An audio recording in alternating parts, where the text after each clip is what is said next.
Hey everyone, today I'm going to show you how to see recently watched videos on Twitter. So let's get started.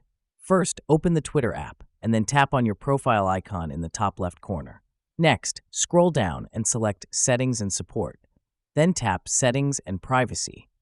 From here, select your account at the top and you'll see an option called Download an Archive of Your Data. Tap on it and Twitter will ask you to log in again for security reasons.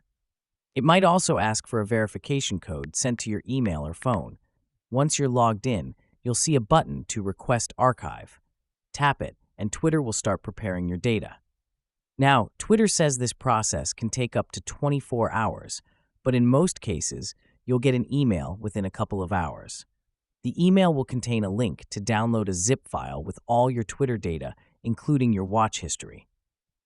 Once you download the file, you can open it and easily find your watch history. That's it. If you found this video helpful, give it a thumbs up and subscribe to our channel for more tech tips. Thanks for watching.